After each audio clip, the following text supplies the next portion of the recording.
আমি আমার খুতবার শুরুতে সূরাতু বনী ইসরাইল থেকে একটা আয়াত তেলাওয়াত করেছি। এই আয়াতের আলোকে এই চমৎকার সন্ধ্যায় আপনাদের সামনে কিছু কথা উপস্থাপন করার চেষ্টা করব, যদি আল্লাহ তাআলা তৌফিক দেয় আমরা পড়ি ইনশাআল্লাহ। আমি আপনাদের খেদমতে সূরাতু বনী ইসরাইলের 24 নম্বর আয়াত তেলাওয়াত করেছি। এই 24 নম্বর আয়াতের আলোকে আপনাদের সামনে কিছু কথা বলবো। আল্লাহ তাআলা এই আয়াতে ওনার স্পেশাল দুইটা ফয়সালার কথা জানিয়ে দিয়েছেন। কয়টা? চিল্লায় বলেন না। এই ফয়সালাগুলোর কোনোদিন পরিবর্তন হবে না, আনচেঞ্জেবল ডিসিশন। অনর ফয়সালা দুইটা। কয়টা? রব্বুল আলামিন বলেন, وَقَضَى رَبُّكَ أَلَّا تَعْبُدُوا إِلَّا إِيَّاهُ وَبِالْوَالِدَيْنِ إِحْسَانًا। আমি আল্লাহর স্পেশাল দুইটা ফয়সালা, আমি আল্লাহর বিশেষ দুইটা ডিসিশন, এগুলো অনর ডিসিশন, এগুলোর নড়চড় হবে না। কথাটা কার? প্রথম ডিসিশন হলো আল্লাহ তা'বুদু ইল্লা ইয়্যা, শুধুমাত্র কেবলমাত্র একমাত্র আল্লাহর জন্য হবে ইবাদত, আল্লাহ ছাড়া কারো ইবাদত করা যাবে না। ঠিক কি না? এটা আল্লাহর দুইটা স্পেশাল ফয়সালার প্রথম ফয়সালা। আমরা কি একমত? দ্বিমত নাই কেউ? থাকতে পারে দুই একজন। কেউ দ্বিমত নাই, সবাই একমত। আল্লাহ বললেন আল্লাহ তা'বুদু ইল্লা ইয়্যা, আমার স্পেশাল ফয়সালা দুইটা ফয়সালা, অনর ফয়সালা। এই ফয়সালাগুলোর কোনো নড়চড় হবে না। প্রথম ফয়সালা, ইবাদত হবে শুধুমাত্র একজনের, তিনি হলেন আমাদের আল্লাহ। জিকির হবে শুধুমাত্র আমাদের আল্লাহর, সেজদা দিব শুধু একজনকে, তিনি কে? এজন্য রব্বুল আলামিন বলেন, ওয়ামা খালাকাতুল জিন্না ওয়াল ইনসা ইল্লা লিয়াবুদুন, আমি জিন জাতি আর মানব জাতি এই দুইটা জাতিকে শুধুমাত্র সৃষ্টি করেছি আমার ইবাদতের জন্য। আমাদেরকে এবং জিন জাতিকে সৃষ্টি করার মূল উদ্দেশ্য তার ইবাদত করা, তার গোলামি করা। আমরা তার গোলাম, গোলামের ঘরের গোলাম, বান্দির ঘরের গোলাম, আমাদের 14 গোষ্ঠী তার গোলাম। চিল্লা এখন ঠিক কিনা? আল্লাহ বললেন তোদেরকে সৃষ্টি করার উদ্দেশ্যই হলো গোলামি করা। আল্লাহ তা'বুদু ইল্লা ইয়্যা, শুধুমাত্র ইবাদত হবে আল্লাহর, আল্লাহ ছাড়া কারো ইবাদত চলবে না। এই জন্য প্রত্যেক নামাজে সূরাতুল ফাতিহার মধ্যে আমরা আল্লাহরে ডেকে বলি, আল্লাহ ইহদিনাস সিরাতাল মুস্তাকিম, ও আল্লাহ আপনি আমাদেরকে সিরাতুল মুস্তাকিম দেন। প্রতিদিন আমরা বলতে থাকি, যখন থেকে নামাজ শুরু করেছি তখন থেকে আল্লাহর কাছে একটাই ফরিয়াদ, রব্বুল আলামিন আপনি আমাদেরকে সিরাতুল মুস্তাকিম দেন। আল্লাহ ডেকে বলে, গোলাম আমার ইবাদত যদি একনিষ্ঠভাবে করে থাকো তাহলে এটাই হলো সিরাতুল মুস্তাকিম। ওয়া আনি'বুদুনি হাযা সিরাতুম মুস্তাকিম, আমি আল্লাহর ইবাদত যদি তোমরা করো জেনে রাখবা তোমরা সিরাতুল মুস্তাকিমের উপরে আছো। ঠিক কি না? এজন্য আপনি যদি দেখেন আপনার সেজদাটা শুধু মসজিদেই পড়ে, মাজারে পড়ে না, তার মানে আপনি সিরাতুল মুস্তাকিমের উপর আছেন না নাই? আর যদি দেখেন সেজদা কিছু মসজিদেও যায় কিছু মাজারেও যায়, তার মানে ভেজাল আছে না নাই? সেজদা পাওয়ার অধিকারী একজন, তিনি কে? কেউ ফিরে না খালি হাতে, খাজারে তোর দরবারেতে। বলে বলে বলা যাবে? দরবার থেকে খালি হাতে ফিরে না কে বলছে? কত দরবারে লোকজন যায়, ব্যাগ হারায়, দামি মোবাইল হারায়, টাকা হারায়, জুতা হারায়, পরে খালি হাতে খালি পায়ে ফিরে আসে, আছে না নাই? একটা দরবার থেকে কেউ কোনোদিন খালি হাতে ফিরে না। দরবারটা কার দরবার? কেউ ফিরে না খালি হাতে, আল্লাহরে তোর দরবারেতে। পড়েন সবাই, কেউ ফিরে না। এই জন্য এই পৃথিবীতে যত নবী এসেছেন, যত রাসূল এসেছেন, সব নবী রাসূলের দাওয়াত ছিল একটা, ইবাদত হবে একজনের। কার? ইয়া কওমি ইবুদুল্লাহা মা লাকুম মিন ইলাহিন গায়রুহু আফালা তাত্তাকুন। সব নবীরা বলেছে, আমার স্বজাতির লোকেরা, ও আমার জাতি ভাইয়েরা, ও আমার উম্মতেরা, কি হলো তোমাদের? আল্লাহর ইবাদত করো না কেন? মূর্তির ইবাদত ছাড়ো, রহমানের সিজদায় লুটিয়ে পড়ো। ইবাদত করতে হবে একজনের, তিনি কে? তার মানে আল্লাহর দুইটা স্পেশাল ডিসিশনের প্রথম ডিসিশন, ইবাদতের মালিক হলেন একজন, তিনি কে? ইবাদত যাকে করা হয়, আল্লাযী ইউবাদ, তাকে বলে মা'বুদ। যার ইবাদত হয় তাকে আরবিতে কি বলে? আমাদের মা'বুদ একজন, তিনি কে? তাহলে আল্লাহর এই প্রথম ফয়সালার সাথে সবাই একমত? কোনো দ্বিমত নাই? এরপরে আল্লাহ বললেন আমার 2 নাম্বার ফয়সালা শোনো, ওয়াবিল ওয়ালিদাইনি ইহসানা। ইবাদত হবে আল্লাহর, ইহসান হবে মাতা পিতার। দ্বিতীয় নাম্বার ফয়সালা হলো ওয়াবিল ওয়ালিদাইনি ইহসানা, মাতা পিতার সাথে ইহসান করো। কার কথা? ইহসান মানে ভালো আচরণ, ইহসান মানে সদাচরণ, ইহসান মানে খেদমত, ইহসান মানে মা বাবার কাছে দোয়া চাওয়া, ইহসান মানে নিজের ক্ষমতা মা বাবার পায়ের সামনে বিছিয়ে দেয়া, ইহসান মানে রহমতের চাদর মায়ের পায়ের সামনে বিছিয়ে দেয়া। জোরে বলেন ঠিক কিনা? পৃথিবীর সব আল্লাহর ওলিগুলো যদি এই পুরো কোরআনুল কারীমকে খতম দিয়ে একটা গ্লাসের পানির মধ্যে ফু দেয়, আর আপনার মা যদি আরেকটা গ্লাসের পানির মধ্যে শুধু বিসমিল্লাহ বলে ফু দেয়, আল্লাহর কসম আপনার মায়ের দোয়াটা কবুল হয়ে যাবে। ঠিক কিনা? মায়ের দোয়া সবচেয়ে বড় দোয়া। অনেকে আছে ওই মা বাবার কাছে দোয়া চায় না। আরে আপনার বাবা আপনার বড় পীর সাহেব, আপনার মা আপনার বড় পীর সাহেব। মা বাবা থুইয়া বাবার দরবারে যাইয়া বাবার দরবারের কবরের উপরে মশারি দিয়ে আসে, এরকম ডাকাত আছে না নাই? যে লোকটা মাজারে মশারি দেয় দেখবেন ওর বাপেরে মশায় কামড়ায়, ওর মারে মশায় খায়, আছে না নাই?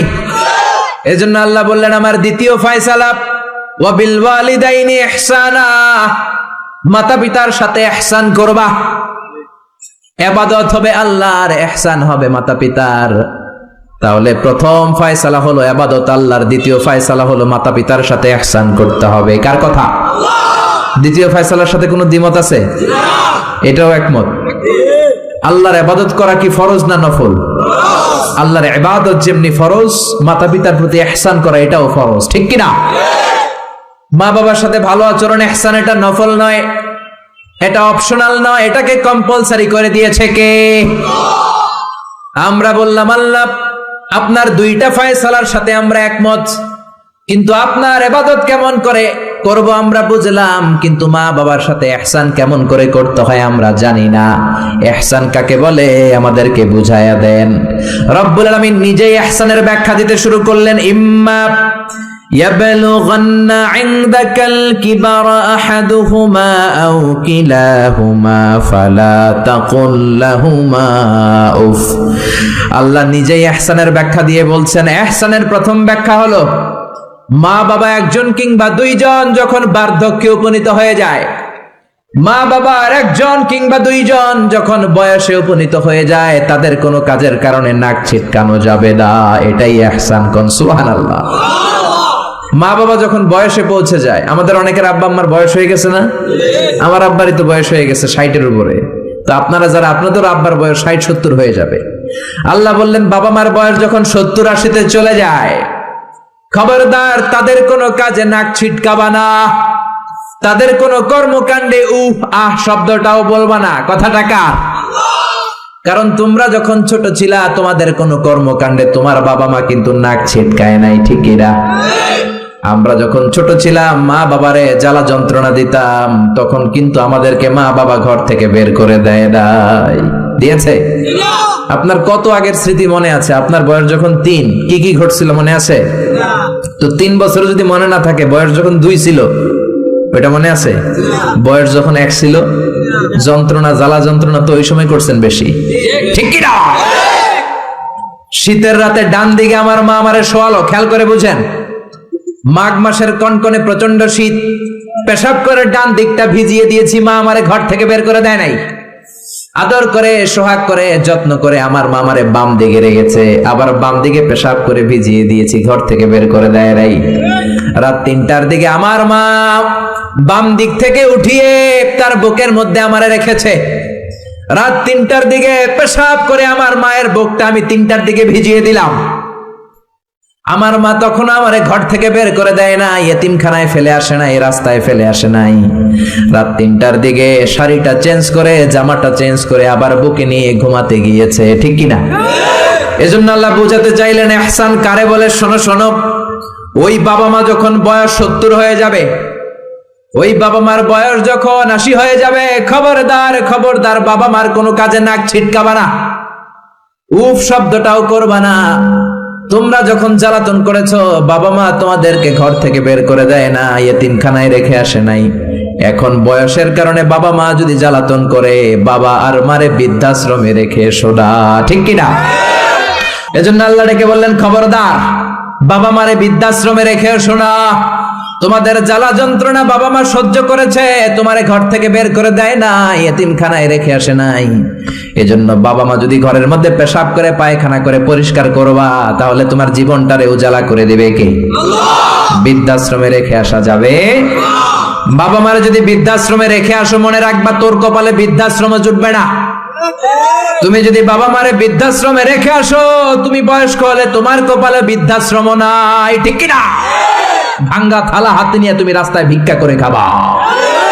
এজন্য আল্লাহ বললেন ইহসানের প্রথম ব্যাখ্যা, ইম্মা ইয়াবলুগান্না ইনদাকাল কিবারা আহাদুহুমা আও কিলাহুমা ফালা তাকুল লাহুমা উফ।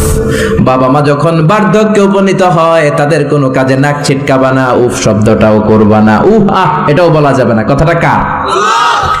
ইহসানের 2 নাম্বার ব্যাখ্যা, ওয়ালা তানহারহুমা, আব্বা আম্মারে ধমক দিও না। কিছু ডাকা আইতাছে, মায়েরে ধমক দেয়, বাবারা ডাকে বুড়া, মায়েরা ডাকে বুড়ি, আছে না নাই? কেমন করে মা বাবারে তুমি বুড়া বুড়ি ডাকো? তারা তো বুড়া বুড়ি হয়েছে তোমার কারণে। তোমারে মানুষ করতে যে তারা তাদের জীবন যৌবন সব হারিয়েছে, তোমারে লেখাপড়া করাতে যে তারা তাদের জমিন হারিয়েছে, তোমাকে বিদেশ পাঠাতে যে তারা তাদের ভিটে মাটি হারা হয়েছে।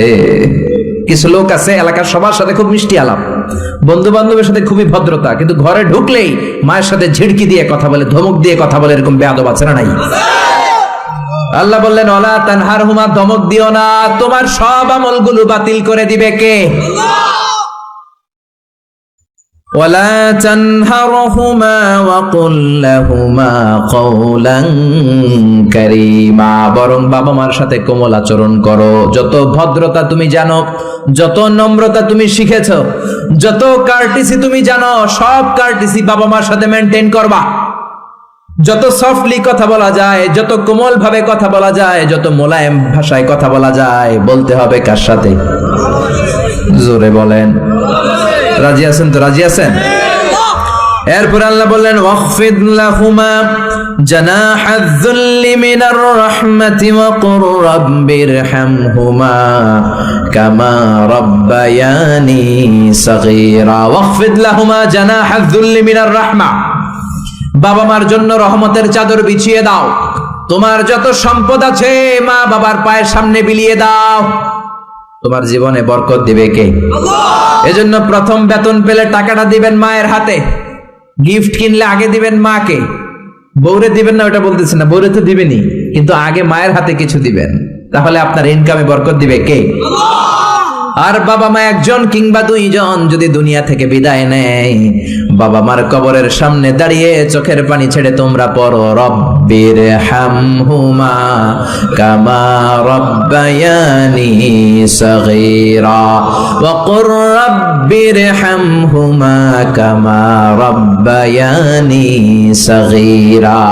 কবরের সামনে দাঁড়িয়ে আল্লাহরে বলেন, আল্লাহ বাবা মা ছোটবেলা যেমনি আমাদেরকে আদর দিয়ে, সোহাগ দিয়ে, ভালোবাসা দিয়ে আগলে নিয়েছে, আমার বাবা মা ইন্তেকাল করার কারণে তোমার কাছে যাওয়ার পরে তুমিও আদর আর ভালোবাসা দিয়ে আমার বাবা মাকে কাছে টেনে নিও। পড়ে না আমিন?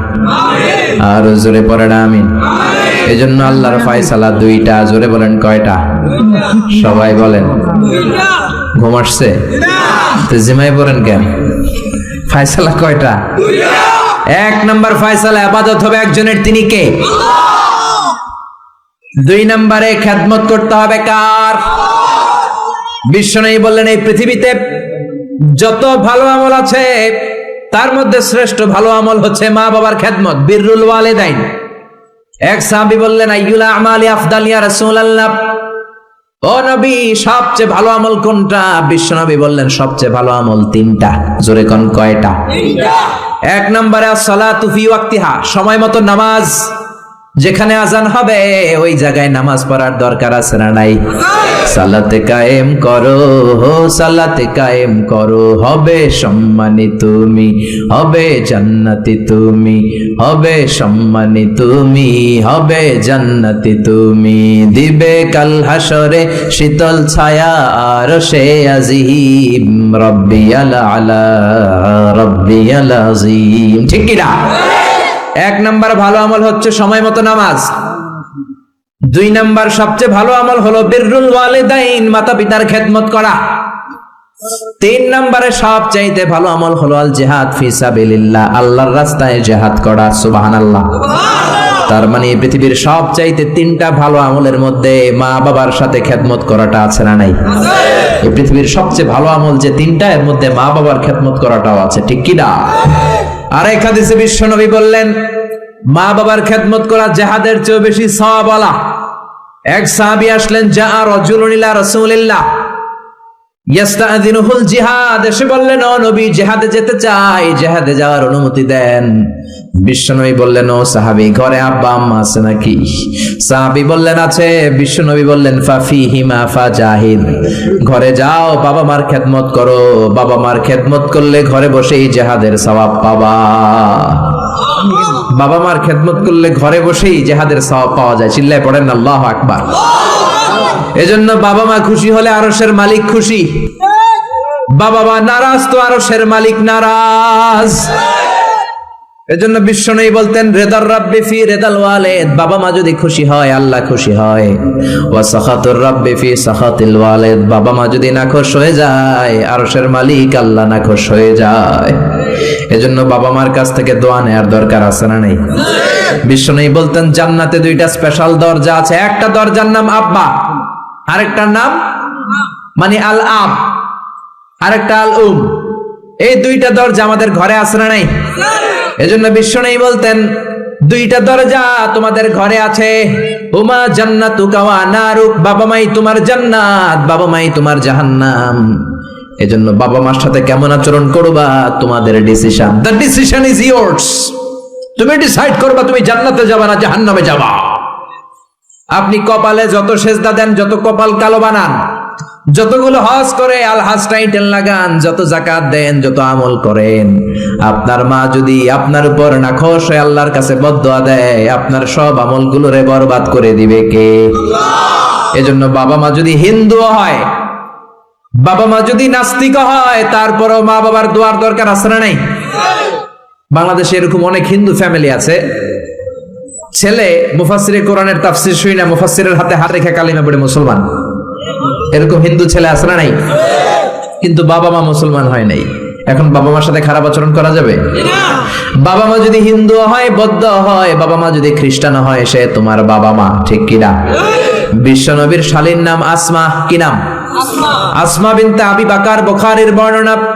বিশ্ব নবীর কাছে এসে বললেন নবী আনা মুসলিমা, আমি মুসলিম, ওয়া উম্মি মুশরিকা, আমার মা মুশরিক, আফাসিলুহা, এখন আমি কি করব? আমার মায়ের সাথে ভালো আচরণ করব নাকি খারাপ আচরণ করব? বিশ্বনবী বললেন খবরদার সিলিহা, তোমার মায়ের সাথে তুমি ভালো আচরণ করবা। বাবা মা মুশরিক হোক, কাফের হোক, তাদের দোয়া, তাদের আশীর্বাদের দরকার আছে না নাই? সাইয়েদনা ইব্রাহিম জালিল কাদের পয়গাম্বর, ঠিক কি না? উলুল আজমি মিনার রুসুল, খলিলুল্লাহ, মুসলিম মিল্লাতের জাতির পিতা। চিল্লায় এখন ঠিক কি না? কিন্তু ওনার আব্বারে উনি কালেমার দাওয়াত দিতে পারে নাই, দেওয়ার পরেও মানে নাই। বাবার নাম আজহার, তারপরে উনি বাবার সাথে খারাপ আচরণ করেছে নাকি? মোলায়েম ভাষায়, কোমল ভাষায়, আদবের সাথে বাবার ডেকে বলেছে ইয়া আবাতি লিমা তা'বুদু মা লা ইয়াসমা'ু ওয়া লা ইউবসিরু ওয়া লা ইউগনি আনকা শাইআ। ও আমার সম্মানিত পিতা, কেন ওই মূর্তির ইবাদত করেন? 10টা হাত এরকম বের করে দিয়ে দাঁড়ায় থাকে, জিহ্বা বের করে, সামনে থাকে মিষ্টি, রসমালাই, দুধ, কিচ্ছু খেতে পারে না, মাছি বসলেও তাড়াতে পারে না। ঠিক কিনা? কেন এই মূর্তির পূজা করেন, কেন এই পুতুলের ইবাদত করেন? যে এই পুতুল কানে শোনে না, চোখে দেখে না, নিজের গায়ের মাছিটা নিজে তাড়াতে পারে। বাবারে আদর করে যত্ন করে সম্মান দিয়ে বুঝালেন, কিন্তু বাবার সাথে কি সাইয়েদনা ইব্রাহিম খারাপ আচরণ করেছে? জোরে বলেন, খারাপ আচরণ করেছে? এজন্য বিশ্বনবী বললেন, খবরদার, মা বাবা কত রহমত থাকলে মানুষ বোঝে না, যখন চলে যায় তখন বোঝে, কিন্তু তখন বুঝলে লাভ হয় না, ঠিক কিনা? যতদিন বাবা মা বেঁচে থাকে বটবৃক্ষের মতো ছায়া দিয়ে থাকে, ছাতার মতো মাথার উপর দাঁড়িয়ে থাকে। অমিয়া, বন্ধু চলে গেলে বন্ধু পাওয়া যায়, ওয়াইফ চলে গেলে ওয়াইফ পাওয়া যায়, টাকা চলে গেলে টাকা পাওয়া যায়। জনম দুঃখিনী মা যদি দুনিয়া ছেড়ে চলে যায়, মারে আর পাওয়া যায় নাকি? ওগো মা তুমি এই ধরনের শ্রেষ্ঠ নেয়ামত, তোমারই পদ তলে রয়েছে জান্নাত। ওগো মা তুমি এই ধরনের শ্রেষ্ঠ নেয়ামত, তোমারই পদ তলে রয়েছে জান্নাত। সুবহানাল্লাহ। এজন্য মায়ের দোয়া এমন দোয়া কখনো ফিরে না। গুলি মারলে গুলি মিস হয়, ড্রোন হামলা করলে মিস হয়, ব্যালিস্টিক ক্ষেপণাস্ত্র মারলে মিস হয়, অ্যাটম বোমা মারলে মিস হয়, মায়ের দোয়া মিস হয় নাকি? কথা কন, বিশ্বাস হয়? একটু সন্দেহ সন্দেহ লাগে? Any confusion, any doubt? লা শাক্কা ফি, কোনো সন্দেহ নাই, লা রাইবা ফি, চিল্লায় কোন ঠিক কি না? মায়ের দোয়া এমন দোয়া, মায়ের দোয়াটাও কবুল, বদ দোয়াটাও কবুল, ঠিক কি না? যদি এমন হতো শুধু দোয়াটা কবুল, তাহলে দোয়া না করুক, সমস্যা নাই, কিন্তু বদ দোয়া করলেও কবুল করে কে? বদ দোয়া কবুল হয়ে গেলে সমস্যা আছে না নাই? এজন্য মা বাবার সাথে ভালো আচরণ করব। বাবা মার ছেলে মেয়েদের দৃষ্টান্ত তরমুজ আর ছুরির মতো। মা বাবা হলো ছুরি, ছেলে মেয়ে তরমুজ। তরমুজ নিচে রেখে উপর থেকে ছুরি মারলে তরমুজ কেটে যায়, আবার ছুরি নিচে রেখে উপর থেকে তরমুজ ফেললেও তরমুজ কেটে যায়। উভয় অবস্থায় তরমুজের ক্ষতি হয়, ছুরির কিছু হয় না। কথা বুঝতে পেরেছেন? এই জন্য যত বড় আল্লাহর ওলি আপনি হন না, মা বাবা বদদোয়া দিলে কিন্তু লেগে যাবে, ঠিক কি না? বনি ইসরাইলের একজন আবেদ ছিল, নাম জুরাইজ। নাম কি? বুখারীর বর্ণনা, প্রামাণ্য বর্ণনা আপনাদেরকে শোনাচ্ছি। জুরাইজ সে একজন অনেক বড় আল্লাহর ওলি। তাহাজ্জুদের নামাজ পড়তো রাতে। তাহাজ্জুদের নামাজ ছাড়া আল্লাহর ওলি হওয়া যায়? কথা বলেন। ওমিনাল লাইলি ফাতাহাজ্জাদ বিহি নাফিলাতান লাকা আসা আন ইয়াবআসাকা রাব্বুকা মাকামাম মাহমুদা। তাহাজ্জুদের নামাজ যদি আপনি পড়েন, আপনার মর্যাদা বাড়িয়ে দিবে কে? আল্লাহ। এই আল্লাহর ওলি জুরাইজ থাকতেন পাহাড়ের উপর। পাহাড়ের উপরে তাহাজ্জুদের নামাজ পড়ছেন। ইন দা মিন টাইম ওনার মা ওনাকে ডেকেছে, ইয়া জুরাইজ আশিবনি ময়া, পানি খাওয়া। জুরাইজ মনে মনে ভাবে, হায় হায়, নামাজের মধ্যে দাঁড়ালাম, এখনই মায়ের তৃষ্ণা লাগলো, কি করব? মায়ের ডাকে সাড়া দেব নাকি নামাজ চালিয়ে যাব? জুরাইজ মনে মনে ভাবে, কিছুক্ষণ পরে যে মাকে পানি খাওয়াবো, আগে নামাজটা পড়ি। কিছু সময় পর তার মা আবার ডাক দিল, ইয়া জুরাইজ। জুরাইজ আবার বিপদে পড়ে যায়, হায় হায়, কি করব? নামাজ পড়বো নাকি মারে পানি খাওয়াবো? আবার সিদ্ধান্ত নিল, না না, নামাজটা শেষ করে যাব। 3 বার ডাকার পরে জুরাইজ নামাজের কারণে মায়ের ডাকে সাড়া দেয় নাই। মায়ের মনের মধ্যে দুঃখ লেগেছে, মা তার মনে কষ্ট পেয়েছে। মুহূর্তের মধ্যে মা 2টা হাত তুলে আল্লাহর কাছে বদদোয়া দিয়েছে। কবুল করে নিয়েছে কে? আল্লাহ। ওই যে বলছি, মায়ের দোয়াও কবুল, বদদোয়াও। এটা কি মুফাসসিরে কোরআন নাকি হাফেজ না মাওলানা না আল্লাহর ওলি, ইট ডাজন্ট ম্যাটার, ওইটা কোনো বিষয় না। দোয়া করলেও কবুল, বদদোয়া তো কবুল, চিল্লায় কোন ঠিক কি না? উনি দোয়া করলেন, আল্লাহুম্মা লা তুমিথু ইল্লা আন তুরিয়াহুল মুমিসাত। ও আল্লাহ, 3 বার ডাকলাম, পানি খাওয়ালো না, আমার মনে বড় দুঃখ লেগেছে। আল্লাহুম্মা লা তুমিথু ইল্লা আন তুরিয়াহুল মুমিসাত, আমি বদদোয়া দিলাম, বেশ্যা নারীর ফিতনায় না ফেলে জুরাইজকে মরণ দিও না। কবুল করে নিল কে? আল্লাহ। মা দোয়া করছে, আল্লাহ, আমার ছেলেরে তুমি বেশ্যা নারীর ফিতনায় ফেলে দিও। ঠিক তার 3 দিন পরে এক বেশ্যা নারী এসে তার দরজায় নক করতে শুরু করছে।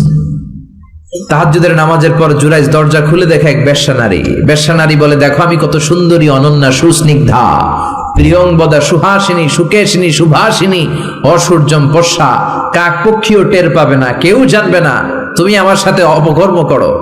আল্লাহর ওলি জুরাইজ বলে, খবরদার, ওয়াল আয়াযু বিল্লাহ, আমি একজনকে ভয় পাই, তিনি কে? আল্লাহরে যারা ভয় পায় তাদের দ্বারা এই কাজ করা সম্ভব না, দূর হয়ে যা। আল্লাহর ওলি জুরাইজের সাথে সুবিধা করতে না পেরে বেশ্যা পাহাড় থেকে নেমে যায়। নেমে দেখে পাহাড়ের নিচে রাখাল শোয়া। রাখাল ঘুম থেকে উঠিয়ে বেশ্যা বলে, আমি কত সুন্দরী দেখো। রাখাল মনে মনে কয়, পাইছি তোরে। রাখাল আর বেশ্যা মিলে অপকর্ম করে জিনায় লিপ্ত হয়ে যায়। গভীর রাতে দুইজন জিনা অপকর্ম করে, ব্যভিচার করে। আর ব্যভিচারের ফসল হিসেবে ওই বেশ্যা নারীর পেটের ভিতরে কিছুদিনের মধ্যেই সন্তান দিয়ে দেয় কে? দিন গড়িয়ে রাত আসে, মাস যে বছর আসে, 3 মাস যাওয়ার পর বেশ্যা নারীর পেটটারে উঁচা করে দিছে কে? এবার এলাকার লোকেরা ধরেছে, তুই তো বিয়ে করস নাই, পেটে বাচ্চা আসলো কেমনে? You didn't get married, so from where did you get the baby? তোমার বিয়ে হয় নাই, তোমার হাজবেন্ড নাই, তোমার পেটে বাচ্চা আসলো কেমনে? বেশ্যা বলে, আমার পেটের বাচ্চার বাবা হচ্ছে ওই আল্লাহর ওলি জুরাইজ।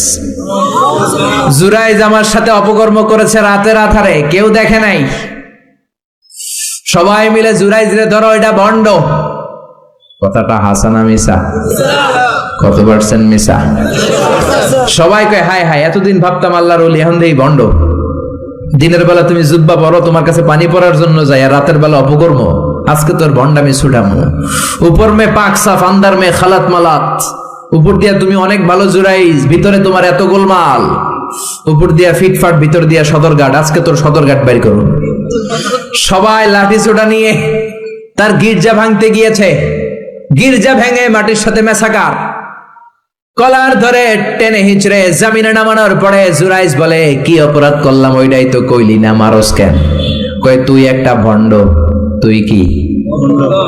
জুরাইজ বলে, কি অপরাধ করেছি বলো? সবাই বলে, তুমি আল্লাহর ওলি সেজে বসে আছো, জুব্বা পড়ে ভাব ধরেছো, রাতের আধারে অপকর্ম করেছো।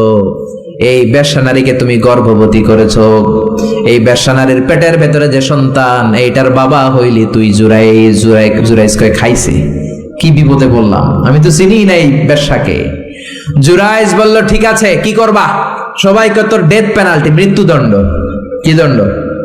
যুগে যুগে মৃত্যুদণ্ড আছে না নাই? মৃত্যুদণ্ড। এখনই তোমার শিরোচ্ছেদ করা হবে। জুরাইজ বলে, ঠিক আছে, শিরোচ্ছেদ করবার সমস্যা নাই। শিরোচ্ছেদ করার আগে 2 রাকাত নামাজ পড়ার অনুমতি দাও। কয় রাকাত? আল্লাহর ওলি জুরাইজ চোখের পানি ছেড়ে 2 রাকাত নামাজ পড়ে আল্লাহর ডেকে বলে, আল্লাহ, তুমি যদি এক হও, তুমি যদি কাদের হও, তুমি যদি সব ক্ষমতার মালিক হও, আজকে এই বেশ্যার পেটের বাচ্চাটার ইঙ্গিত করে একটা প্রশ্ন করব, তুমি পেটের বাচ্চার মুখের জবান খুলে দিবা। আল্লাহ পারে? এই ছোট্ট বাচ্চার জবান খুলে দিতে পারবে? এত ক্ষমতা আল্লাহর। হাজার হাজার মানুষ দাঁড়িয়ে আছে। 2 রাকাত নামাজের পর জুরাইজ বেশ্যারে ডেকে বলে, বেশ্যা দিকে আয়, তোর পেটের বাচ্চার বাবাকে। কয়, আননে। জুরাইজ কয়, সর্বনাশ। এবার বলে, আরো কাছে আয়। কাছে আসার পরে বেশ্যার পেটের দিকে ইঙ্গিত করে পেটের বাচ্চারে ডেকে বলে, উলমান হুয়া আবুক, তোমার বাবাকে বলো। সবাই হাসে। সবাই কয়, পেটের বাচ্চা, 3 মাসের বাচ্চা, এটা তো মানুষই হয় না, এটা এখন রক্ত মাংসে ছোট্ট একটা গোশতের টুকরো, এটা কথা বলবে কেমনে? জুরাইজ ডেকে বলল, পেটের বাচ্চা, তুমি যদি এক আল্লাহর আদেশে মায়ের পেটে এসে থাকো, তোমারে প্রশ্ন করব, তুমি উত্তর দাও। মান হুয়া Abu, who is your father? তোমার পিতাকে? হাজার হাজার মানুষকে তাজ্জব করে। বেশ্যার পেটের ভেতর থেকে মানুষের মতো আওয়াজ আসতে শুরু করলো। পেটের ভেতর থেকে ছোট্ট বাচ্চা বলে, আনতাল আস্তাবি, আপনি আমার বাবা নন। ওই যে সিপাহি দাঁড়ায় আছে, আর রাই হুয়া আবি, ওই রাখাল হলো আমার বাবা। আল্লাহু আকবার। সবাই বলে, জুরাইজ, তুমি তো ভণ্ড না, আসলে আল্লাহর ওলি, আমাদেরকে মাফ করে দাও, তোমার গির্জা আমরা স্বর্ণ দিয়ে বানায় দেব। জুরাইজ বলে, স্বর্ণ দিয়ে বানানোর দরকার নাই, মাটি দিয়ে বানায় দিলেই চলবে। ও মিয়া, এত বড় আল্লাহর ওলি, উনিও মায়ের বদদোয়া থেকে রেহাই পায় নাই। বুঝতে পেরেছেন? মায়ের বদদোয়ার কারণে অপদস্থ হওয়া লেগেছে। চিল্লায় বলেন ঠিক কি না? এজন্য কত বড় নেয়ামত যে আমাদের ঘরে আছে আমরা নিজেরা চিনি না। হাদিয়া দিবেন আগে আম্মারে দিবেন, বেতন পেলে আগে মায়ের হাতে দিবেন, বাবার হাতে দিবেন, আপনার জীবনটারে উজালা করে দিবে কে? কি রহমত, কি বরকত, কি নেয়ামত ঘরে রেখেছে আল্লাহ, আমরা চিনলাম না। ঠিক কি না? বিশ্বনবী মসজিদ নববীর প্রথম মিম্বারে পা রেখে আওয়াজ করে বললেন, আমিন। দ্বিতীয় মিম্বারে পা রেখে আওয়াজ করে বললেন আমিন। তৃতীয় মিম্বারে পা রেখে আওয়াজ করে বললেন আমিন। সাহাবারা বললেন, ও নবী, তিনবার কেন আমিন বললেন বুঝি নাই। বিশ্বনবী বললেন, প্রথম মিম্বারে যখন পা রেখেছি, জিব্রাইল এসে বলেছে রমজান পাওয়ার পরেও ইবাদত করে যে গুনাহ মাফ করতে পারে নাই তার উপর আল্লাহর লানত। আমি বিশ্বনবী বলে দিয়েছি আমিন। দ্বিতীয় মিম্বারে পা রেখেছি, জিব্রাইল এসে বলেছে আমি বিশ্বনবীর নাম শোনার পরেও যারা আমার উপরে দুরূদ পড়ে নাই তাদের উপরে আল্লাহর লানত। আমি নবী বলে দিয়েছি আমিন। সবাই পড়েন সাল্লাল্লাহু আলাইহি ওয়াসাল্লাম। তিন নাম্বার মিম্বারে পা রাখার পরে জিব্রাইল এসে বলে, মা বাবা একজনকে কিংবা দুইজনকে বার্ধক্যে উপনীত পাওয়া অবস্থায়, বয়স্ক অবস্থায়, পাওয়া অবস্থায় মা বাবার খেদমত করে যারা জান্নাত কামাতে পারে নাই তাদের উপর আল্লাহর লানত। আমি বলেছি আমিন। এজন্য মা বাবার খেদমত করলে জান্নাতটারে উন্মুক্ত করে দিবে কে? আল্লাহ। বিশ্বনবী বললেন, মা বাবা দুইজনের সাথেই ভালো আচরণ করবা, বিশেষ করে মায়ের সাথে। কার সাথে? এক সাহাবী বললেন, বুখারীর বর্ণনা, মান আহাক্কু বিহুসনি সাহাবাতি ইয়া রাসূলুল্লাহ, সবচেয়ে বেশি ভালো আচরণ কার সাথে করব? বিশ্বনবী বললেন, উম্মুক, মায়ের সাথে। তারপরে বললেন মায়ের সাথে, তারপরে বললেন মায়ের সাথে, তিনবার বললেন মায়ের সাথে। আরেক বর্ণনা এসেছে চারবার বললেন মায়ের সাথে, পঞ্চমবারে বললেন তোমার পিতার সাথে। বাবার চেয়ে মায়ের মর্যাদা বেশি না কম? আল্লাহ বললেন বাবার চেয়ে মায়ের মর্যাদা অনেক বেশি। তার কারণ হলো মা যে কষ্ট সহ্য করেছে বাবা ওইটা করে নাই। ঠিক কিনা?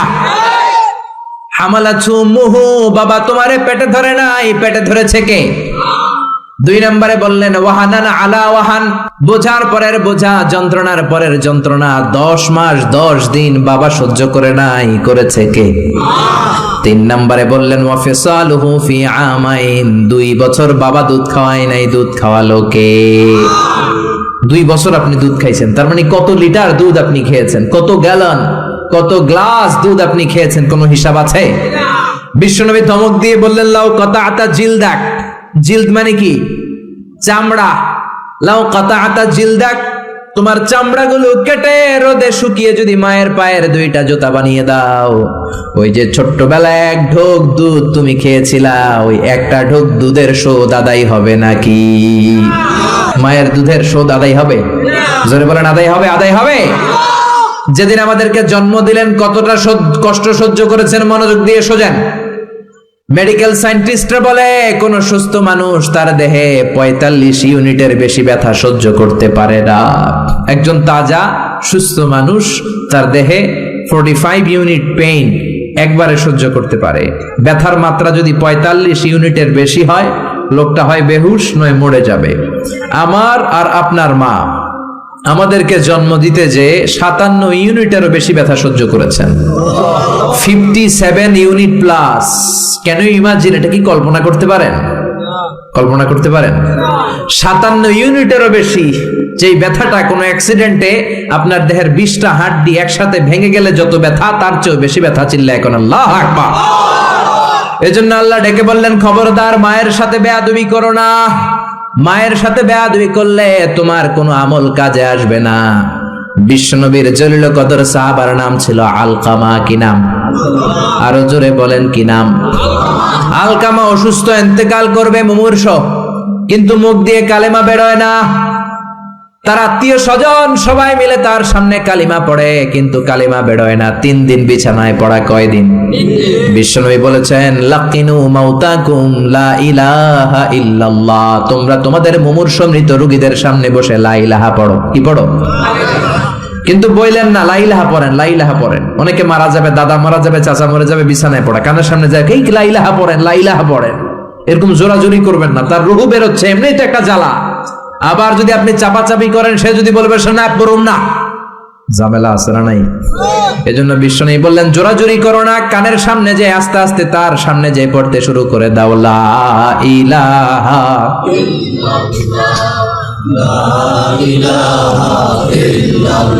লা ইলাহা ইল্লাল্লাহু মুহাম্মাদুর রাসূলুল্লাহ। লাকিনু মাউতাকুম লা ইলাহা ইল্লাল্লাহ, তোমাদের মৃতদের সামনে যে, মুমূর্ষদের সামনে যে কালিমার তালকিন দাও। আলকামা নামক সাহাবীর মুখ দিয়ে কালিমা বেরোয় না। বিশ্বনবী বেলালকে আর সুহাইবকে, দুই সাহাবীরে পাঠালেন, যাও কালিমার তালকিন দাও। বেলাল যে তালকিন দেয় তারপরেও বেরোয় না, জিহ্বায় আটকে যায়। বিশ্বনবী আলকামার বিবিরে ডেকে পাঠালেন। আলকামার বিবি আসার পরে বিশ্বনবী বললেন, ও আলকামার বিবি, আলকামা কেমন ছিল? বিবি বলে, নামাজি ছিল, অনেক দানশীল ছিল, কোনো খারাপ আমল ছিল না। আলকামার বাবা মা কেউ বেঁচে আছে নাকি? আছে। কে আছে? মা আছে, মারা ডাকো। ও আলকামার মা, তোমার আলকামা কোনোদিন নামাজ ছেড়েছে কিনা? না। রোজা ছেড়েছে কিনা? না। মানুষের সাথে খারাপ আচরণ করেছে কিনা? না। তোমার সাথে কেমন আচরণ করেছে?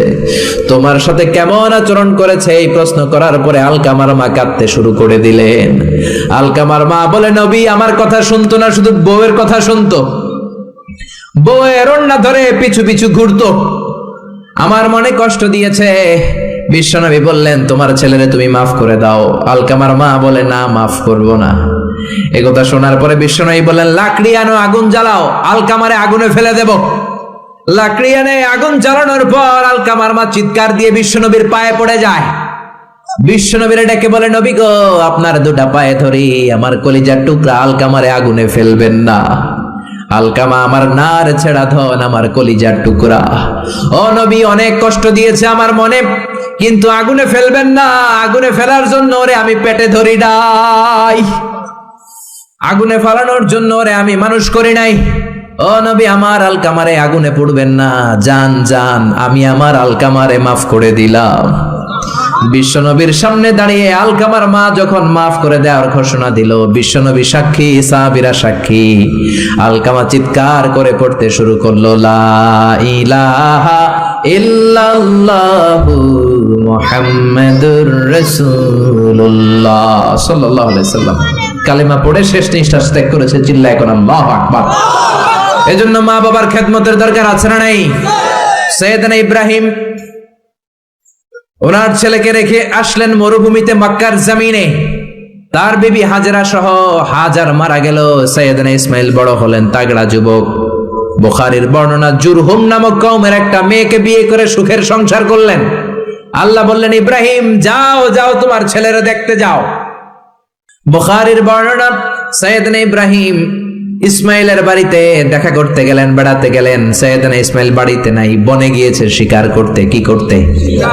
সব নবীরা নিজ হাতে কামাই করে খেয়েছেন, ঠিক কিনা?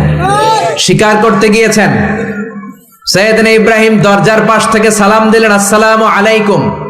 ভেতর থেকে কর্কশ কণ্ঠে, ঝাঁঝালো কণ্ঠে, রাগ মাখা কণ্ঠে একটা মেয়ে উত্তর দেয়, আলাইকুমুস সালাম। সাইয়েদনা ইব্রাহিম বললেন, কাইফা হালুকি ইয়া উম্মি, ও মা তুমি কেমন আছো? মেয়েটা ভিতর থেকে বলে, বেশি ভালো নাই।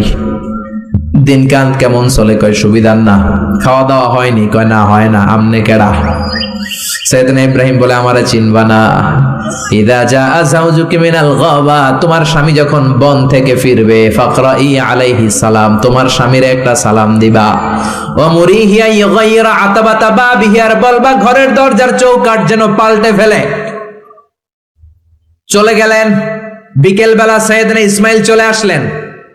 আসার পরে বিবি বলে, একটা বুড়া আইছিল। বুড়া? কে আইছিল? সাইয়েদনা ইসমাইল বলে, বুড়া আসবে কোত্থেকে? কেন এসেছে? কি জন্য এসেছে? কি বলেছে? তার স্ত্রী বলতে লাগলো, আপনারে সালাম দিয়েছে। ওয়ালাইকুমুস সালাম, আর বলেছে আপনি যেন ঘরের দরজার চৌকাঠ যেন পাল্টে ফেলেন। এই কথা বলার সাথে সাথে সাইয়েদনা ইসমাইল ভয় পেয়ে গেলেন, লাফ দিয়ে উঠলেন। কি? ঘরের দরজার চৌকাঠ পাল্টে ফেলতে বলেছে ওই বয়স্ক লোক? ও মিয়া, চোর চিনে চোরের সিগন্যাল, পুলিশ চিনে পুলিশের সিগন্যাল, আর নবী চিনে নবীর সিগন্যাল। উনি নবী, বাবাও নবী। বাবা ইব্রাহিমের সিগন্যাল বুঝে ফেলেছে। চিৎকার দিয়ে বলে, ও কপাল পুল্লি, তুই কপাল পুল্লি, নিজের কপালে নিজে কুড়াল মারলি। যারে বুড়া বইলা গালি দিলি, বুড়া না, তোর শ্বশুর আমার বাবা ইব্রাহিম খলিল। আমার বাবা যেই কথাটা বলে গিয়েছে, কথাটা তো সুবিধার না, এটার গ্রিন সিগন্যাল না, রেড সিগন্যাল।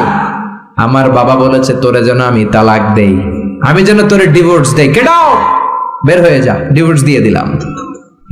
আপনার আব্বাও যদি রাগ করে রাখে, পোলা তোর বউরে ডিভোর্স দিয়ে দিবেন নাকি? আবার দিয়ে দিয়েন না। আপনার বাবাও বাবা, ইসমাইলের বাবা ইব্রাহিমও।